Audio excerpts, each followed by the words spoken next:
Hey, this is Sam. You're listening to BNS Spot Movies. Today I'm going to teach you about a new genre, and that genre is Academysploitation. Movies that have Academy or related to Police Academy. Is this a genre? You know what? I have a podcast, I got a letterbox and a podcast and a website. At this point, if I say it's a genre, it's a genre. And please go with me and say this. You may not know the name Hugh Wilson, but you probably know his work. He created WKRP in Cincinnati, Frank's Place. If you know Frank's Place, you probably lived in my house. And the famous Teddy Z, plus he directed The First Wives Club, Burglar, Blast from the Past, Secret Classic, maybe. And Guarding Test, he was also the director of the movie we're going to talk about now, Police Academy. Crime. The city was full of it. Hey! Free TVs! Desperate measures were needed. Want you to go to the police academy. The police academy is such a dangerous place. Honey, don't worry. Desperate measures were taken. I'm joining the police force! Ah! The mayor says we have to take this riffraff. I'm trapped here? Oh, yes. We all are. What about guns? When do we get guns? You will be schooled in firearms, police procedures, local laws, and many, many other things. High-speed driving. And self-defense. I need a volunteer. That's me! I'd love to go. Police Academy.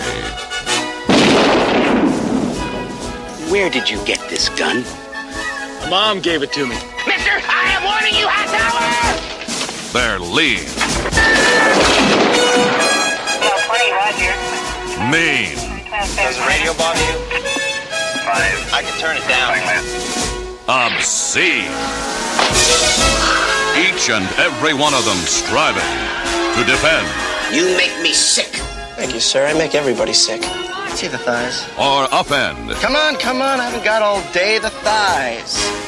And now that they're ready for the real world, Give me the thing!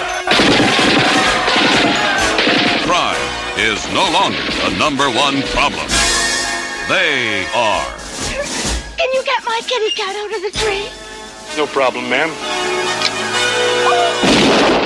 Police Academy.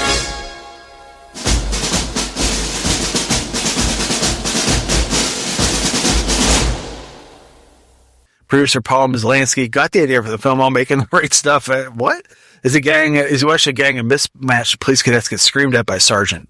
He claims the group was an unbelievable bunch, including a lady who must weigh over 200 pounds and a flabby man of over 50. I asked the sergeant about it and explained the mayor had ordered the department to accept the broad spectrum for the academy. We have to take them, and the only thing we can do is wash them out. I went through this academy. Every cadet was the right weight, the right height, the right color, and they all had Johnson's, Lassard. Every single one of them. Johnson's? You know. Oh, yes. Back in the old days, there were Johnsons as far as the eye could see. And what a lovely sight it was. The mayor wants to improve the police force, so he asked the academy to accept willing recruits, regardless of gender, body weight, skin color, or age. One of those unwilling recruits is Carrie Mahoney. Gutenberg, the everyman we follow through the first of these movies and several of the sequels, he keeps getting in trouble for standing up to authority. His father's friend, Chief Hearst, out of respect for a fellow cop, demands that Mahoney either go to police academy or prison. Mahoney agrees we can bring along a noise-making man he just met, or Val Jones. It's Michael Winslow, always referred to as the black guy from Police Academy. There are more than one black guys in Police Academy, okay? So, we're better now. We've become better people. But if you say, the black guy from Police Academy, they say, oh, the one that makes noises, and you say, yeah, it's not Too Tall Jones. We'll get to Too Tall Jones. Gutenberg's made for this, just like his character's father is a cop. Mahoney! I've already told you once. Nobody screws with me. Well, maybe you'll meet the right girl and all that'll change. Get! There's also Lieutenant Thaddeus Harris, G.W. Bailey, the enemy cop, hated by me as a teenager, who wants to wash these guys out. Mahoney wants to quit, and when he's not daydreaming, Commandant Eric Lassard, George Gaines wants his cadets to do well. As Iowa's A hijinks ensue, Mahoney sends the two heel cadets to a gay bar called the Blue Oyster that I promise you most Japanese people still use as a cultural touchstone for what gay bars are.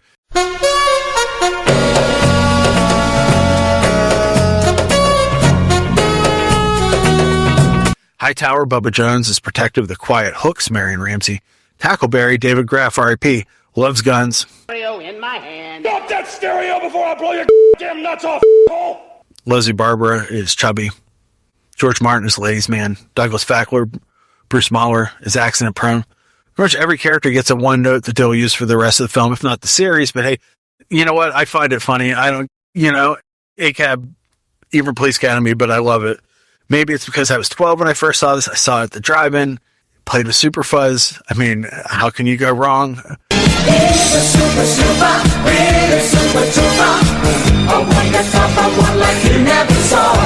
In my head, it played with Super Fuzz, but this is a hard R and Super Fuzz is a G. So I know that I saw both of them at the same place and they're both cop movies. So just go with it, right? Anyways, I'm still 12. For the first film, Leslie Easterbrook Sergeant Debbie Callahan isn't on the side of the good guys, but she will be soon. And that's Georgina Spelvin from The Devil and Miss Jones, who gives head. There's no other way of saying it. Now, this first slide shows a very, very interesting thing. Our main building. In slide 2, we see another view of it. Oh my God, I wouldn't believe it. I didn't know what that joke was all about when I was a kid, when I saw this the first time. I was like, it's funny, but I don't know what's happening. My dad said, I'll explain to you someday. He never did. The Police Academy movies often feature people before they become famous and their sore spots on their resume. For this movie, that'd be Kim Cattrall, the love interest for Mahoney, not the last big star to wonder in these movies. I also love that there's a scene here where they put shoe polish on a megaphone, and the commandant uses it, and everybody laughs because it looks like he has a mustache. Hello, Ghost of Carolyn de Fonseca, with some trivia from beyond the grave. On the set of The Jokers, Oliver Reed and Michael Crawford used black shoe polish smeared across the mouthpiece of director Michael Winner's megaphone. It made him look like he was wearing black lipstick, and the instrument was finally removed from set. Director Hugh Wilson decided to use the gag after he heard the story from a crew member. President Bill Clinton told Gutenberg this is one of his favorite movies, and that watching the film helped him through a difficult time. We can only assume this is during the Monica Lewinsky scandal. I wonder how hard he laughed at the oral sex jokes in this. So, okay, what other Police Academy or Academy movies there are? Of course, I'm not going to go through all the Police Academy movies. Send me an email, bnsboutmovies@gmail.com, and say, hey, Sam, I really would like you to cover the rest of the Police Academy movies. I know you've watched all of them. I know that you spent a lot of money on the box, not even box set, DVDs. Before the Blu-ray set came out really cheap at Walmart, and your wife makes fun of you all the time, says, why do you like these movies? You're going to buy them and get on Blu-ray. I'm going to buy them on 4K.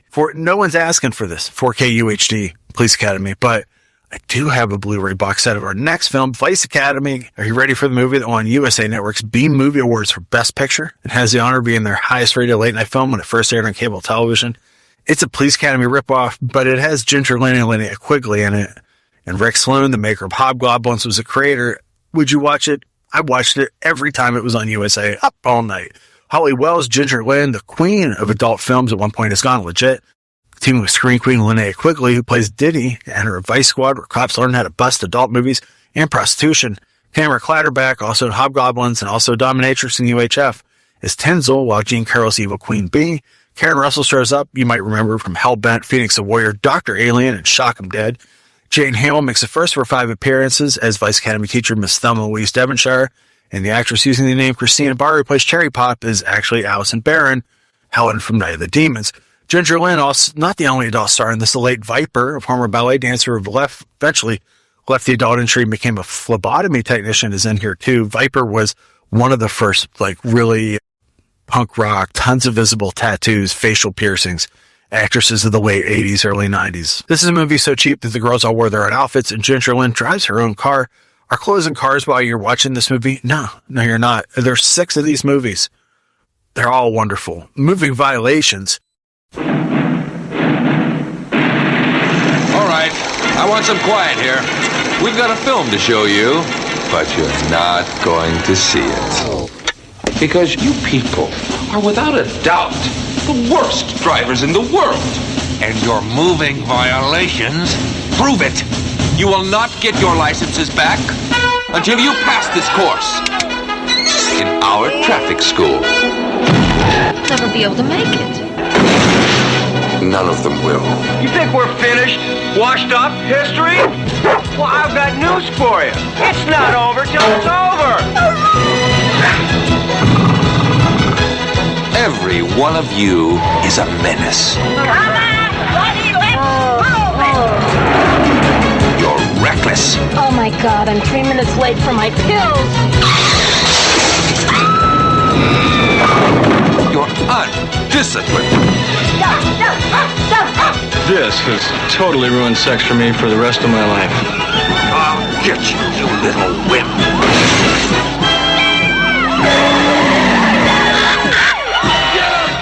But worst of all, you have no respect for authority. Moving violations. If I were you, I'd get used to public transportation. Neil Israel and Pat Proft made Police Academy and Bachelor Party. And they said, let's make another genre film. So the ultimate hijinks ensue kind of movie where a bunch of oddballs all lose their licenses and have to go to traffic school. Unbeknownst to them, Judge Nedra Henderson, Sally Kellerman, RIP, plans on selling their cars and keeping them from ever being able to drive again. Deputy Henry Hank Hellick, John Keach, and Deputy Virginia Morris, Lisa Hart Carroll, Patsy from Terms of Endearment are the tough cops. They're up against Dana Cannon. Instead of getting anyone to be a Bill Murray ripoff, Moving Violations at least hired his brother John. NASA scientist Amy Hopkins, Jennifer Tilly, amazing. Teen Scott Grieber, Brian Backer, Rat from Fast Times at Ridgemont High. Where's the Beef Lady Claire Peller? Wendy Jo Sperber as a hypochondriac. I love Wendy Jo Sperber. She's always put in these movies to be the chubby girl, and I was like, she's really attractive. My second college age girlfriend, looked a ton like Wendy Jo Sperber. Less in the Dust, Nedra Volts. Fred Willard is a car mechanic. He lubes up Wendy Jo Sperber in Insane Scene. Completely. Take in a lot of oil, then grease up that back end, get out on the highway and go as fast as you can for 9 or 10 miles. Really? Yes. No one's ever said this to me before. Nadine Vandervelde from Critters, Don Cheadle in one of his first movies, and Dee Dee Pfeiffer from House 3, the horror show. They're the same. I love that Robert Conrad's in this. He turned down the role of Lassard in the first Police Academy and did this movie because he regretted that decision. And I adore this humor Willard. Here's another Police Academy kind of ripoff movie, Fast Food from 1989. Augie Hamilton, all about making that fast buck. He's just been kicked out of college for a gambling and drinking party after being there for way longer, 4 years, as well as trying to sleep the dean's daughter. What's he going to do now? This is how all Academy movies start. You have a rebellious hero that has to learn, if not to conform, how to work with others. So when he learns that his friend Samantha, Tracy Griffith, Sleepaway Camp 3, Teenage Wasteland, is about to sell her father's garage and make way for Wrangler, Bob Bundy, Jim Varney, yes, in his constantly growing burger empire, he's going to take it over. So how do you defeat a mega corporation? Well, you go get some drugs that make people horny and put them in their burgers. If you're wondering how they got that drug, one of the ways they get women into bed is sneak them into the lab where men suffer from nonstop erections. The girls see all these bald-headed yogurt slingers, and next thing you know, they're in bed with the guys, because that's how romance works. Women just see a naked penis and they get excited, right? Movies like this are why I didn't get laid till I was 24. How does a new fast food place get successful? Beyond the date rape, drugs, and the special sauce, they cater a fancy preppy sorority bash thrown by Mary Beth Benson, played by the same person who played the grown-up Angela in Sleepaway Camp 2 and 3. Pamela Springsteen, the boss's sister. Stick around, Tracy Lord shows up in his Industrial Spy. Oh, man. And the judge of the big case shows up, and it's Kevin McCarthy. Michael J. Pollard's in it. This isn't a movie you'd be proud to talk about anyone who cares. Jim Varney's great. Not playing earnest in this, if you know what I mean. Tracy Lords is Tracy Lords, and you could do worse than this movie. Mortuary Academy. Sois los herederos legítimos de vuestro tío Willard. Y la funeraria y la academia serán vuestras cuando hayáis cumplido todas las condiciones. ¿Qué condiciones? Que os graduéis en la Academia de Funerarias Grimm. Embalsamamos y enterramos. La clase de hoy tratará de la presentación de los ataúdes y sus correspondientes cuerpos. ¡De cuerpo presente! Dijeron que lo achicharrase. Larry, tienes que aprender a concentrarte. Somos los primeros. Es peor que Platón. Aquí hay cadáveres para todo. Tony, nosotros llegamos antes. ¿Tú dirías que en el momento de su muerte era virgen? Sí. ¿Champán, querida? Últimamente todo me huele a formol. ¿No te gusta el formol? Oiga, su amiga se ha quedado frita. Ni siquiera se ha comido las patatas. No, así no. En nuestra profesión no hay lugar para los estómagos débiles y los sentimentalismos. ¡Sois unos cerdos! Considero que esto es indigno. Está muerta. Una película donde los seres queridos caen en manos de seres lascivos. ¿Y meterme entre hielo otra vez? ¿No complacerás a tu nene? Yes, you can do worse, and this is probably it. Sam, Christopher Atkins, Blue Lagoon, and Max Perry Lang from the hearse inherit the Grim Mortuary Academy. These things go. They must graduate from the academy to own it. Who makes up these rules? Trying to keep them from achieving that goal is current owner Paul Truscott, Paul Bartel, and his assistant Mary Warnov, who want to keep the school mortuary because they both suffer from necrophilia. I'm just going to do a whole episode of this show called I Love Mary Warnov. Happy birthday, by the way. It was a couple weeks ago. I often discuss the perfect check-the-boxes in movies. I mean, hijinks comedy, Bartel Warnov. Directed by Michael Schroeder, also worked Bartel for Out of the Dark. This movie sets up a slapstick crew of students, like the one that yearns to bring dogs back from the dead. And a fed up singer played by Stoney Jackson, phones from Roller Boogie, making this movie much dearer to my heart, is an appearance by Donna Spear of the Andy Sedaris movies. There's James Doughton, who's Greg Marmalin from Animal House, Nedra Volts from Moving Violations, Tracy Walder, Bob the Goon, Jack Nicholson's best friend, Wolfman Jack, oh my God, and Cesar Romero throwing orange slices at a boy's ass. If any of you remember or have seen in reruns the old Batman series, the guy who played the Joker was an actor named Cesar Romero. And he was back then considered a Latin lover. In real life, he was gay. And what he was into was he'd surround himself with a bunch of boy toys and then pull down his pants and underwear. Allegedly. And these... Allegedly. These boys would be instructed to fling orange wedges at his ass. Allegedly. Some argue that it was tangerines. That is the one point of contention. The type of citrus. Fine point. Oh, sure. This movie isn't for everyone, and I wouldn't have it any other way. The band that plays in this movie, Radio Werewolf, that's Radio Werewolf, who advocated vampirism, socialism, and black humor and lyrics about Nazism. Their co-directors were Nicholas Schreck and Zena LaVey Schreck, the daughter of Anton LaVey, and not Taylor Swift. Anyways, one more. How about... Are your parents encouraging you to get a college education? Let me kill him! Have we got a school for you? Forget Harvard. Forget Princeton. Learn to earn big bucks fast. Beef plus buns equal bucks. Come to Buster Burger University. Fall in over here. And see Hamburger, the motion picture. We're here to learn to run a Buster Burger franchise. A lot of bull in every bite. A lot of bull in every bite. But you'll get more than just an education at Buster Burger U. Are you crazy? You'll be stimulated by a student body that shares your interests. Real neat. You'll find a faculty that really cares about you. On-the-job training will get you ready. Can I, Buster, help you? For the fast-paced world of fast food. All I ever wanted was to be a Buster Burger manager. America, you're getting burger hungry. Hungry for the burger that makes you full. You're chopping for the taste of a Buster Burger. Our famous Buster Burger that's full of wood. The one and only Buster Burger that's full of wood. Buster Burger, America's favorite drive-thru restaurant. Hamburger, the motion picture. It's funny enough to eat. Hamburger, the motion picture. My wife asked me, why would anyone watch this movie? And she doesn't get it. She was not born until 1984. We had no internet. She wasn't going through puberty. She'll never understand the joy of staying up till 3:15 in the morning to watch a movie by Hamburger University. Russell Procco, Lee McCoskey, and probably the only actor who's in Hamburger the Motion Picture and Argento's Inferno, has been kicked out of multiple schools. He can't stop hooking up. He is the Mahoney of this movie. See, you know how it works. We know the elements of the show. What are the fancy movie critic thing that I should say here? Mise en scene. We know the tropes of the genre. Thank you. This is how you get into doing. I don't want to move up from doing shot on video things, but like, if I ever got to do like a really big release, these are the kind of things I would say on it, like, they'd be like, oh man, Sam knows what he's talking about. He's not just like staring into space at 1:06 in the morning on a Sunday, just like taking edibles, talking about movies. Anyways, Lee McCoskey, he keeps getting kicked out of school. He has a trust fund waiting for him.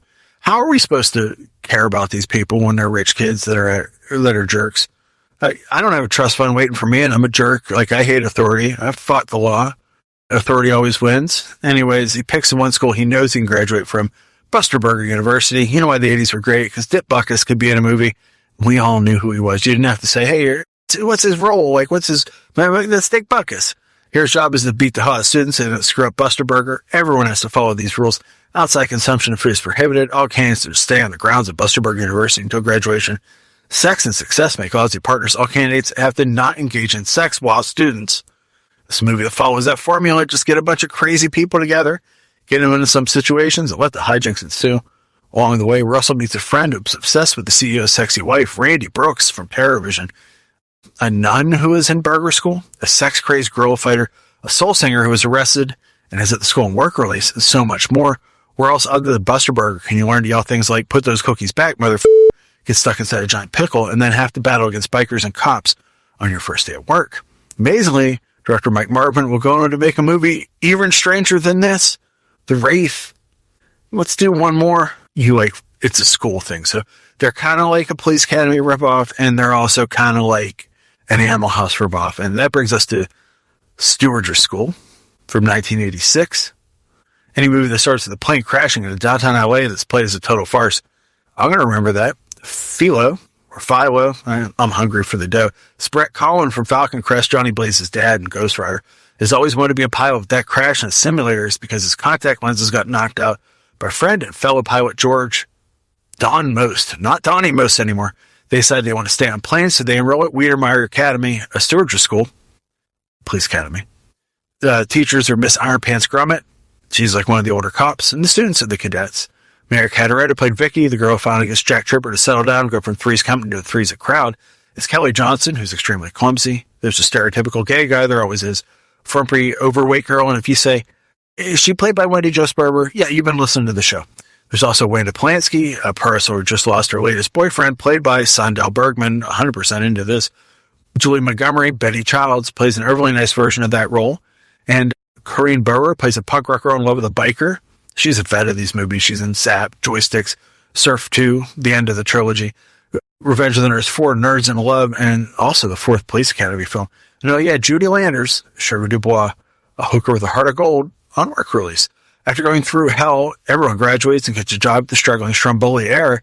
Their first flight is a blind person convention and a man with a bomb who doses the entire plane with LSD.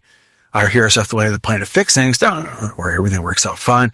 Voiceover artist Rob Paulson, Pinky of Pinky and the Brain, shows up in a rare live-action role. Sherman Helmsley appears as Mr. Buttersworth, and the owners of the school are played by William Boger, who hosted the Frontline segments on Chappelle's Show. If you had Comedy Central in the 1990s, 100% chance you watched this movie. There's no way that you did. So there's some Academysploitation films. How do you feel about it? Is it a new genre? Anyways, it's BNS Butt Movies.